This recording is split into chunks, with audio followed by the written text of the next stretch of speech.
في صباح الفل. ابتدت كل المنصات اللي بتقول ان احنا بندي ارباح ابتدت تقع. طبعا الاف بي سي اولهم على الاطلاق، هي يعني اللي فتحت المجال لان كله يكتشف ان المنصات الالكترونية نصابة.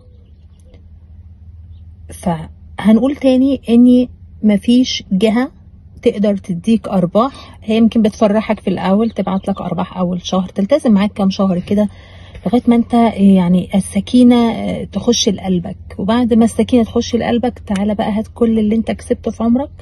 كل ما بتحاول تحط فلوس وتطمع اكتر يقولك لا، ده جه بقى دوري ان انا اخد واكسب من وراك. النهارده الحمد لله حفله اخويا وحبيبي خالد العدوي، ما شاء الله من فريقي بقى مشرف ان شاء الله، عقبال ما تبقى مدير محلي ومدير اقليمي ومدير عام ان شاء الله. شركه الاف بي سي شركه دعايه الكترونيه عبر الانترنت، ما شاء الله كل الناس دي بفضل الله موظفين فيها، اللهم لك الحمد والشكر.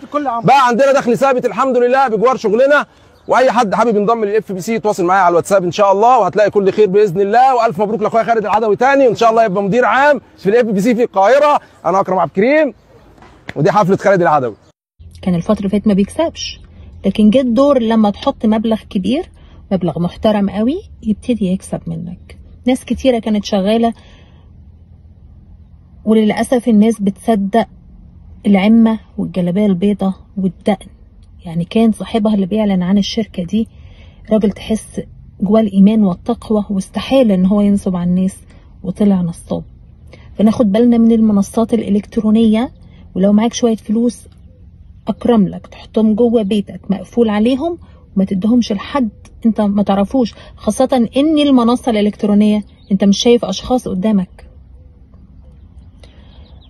انا مرة حاول حد يسرق البنك بتاعي اللي هو الكارت بتاع البنك نفسه، فاتصلوا بيا فقالوا لي عايزين رقم معين من عندك بتاعك خاص، الرقم ده لو دخل على النت ممكن يسرقوا منه اي حاجة. فانا كنت على سجيتي وابني الكبير قاعد جنبي، فبيقول لي ايه ماما، ما هو ازاي عايزين منك بيانات واوريدي المفروض بياناتك كلها في البنك. فانا رحت فقت كده اللحظات فقلت له فعلا، قلت له انت عندك الانفورميشن. فعشان يديني ثقه اكتر قال لي يعني حطني على الهولد وسمعني رساله البنك اللي بتجيلي من البنك، رسالة البنك اللي بتجيلي. قلت له لا يا حبيبي ده البنك. قال لي لا يا ماما النصب بقى سهل وبقى عادي.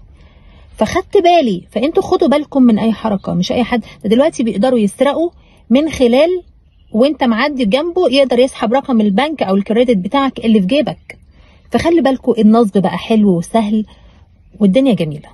فخلي بالكم المنصات الالكترونية لا، عايز تضمن ده يعني عايز تضمن فلوسك جوه بنك، جوه تمويل عقاري، جوه حاجات كتيرة تقدر تستغل فيها فلوسك، مش الربح بهذا الشكل.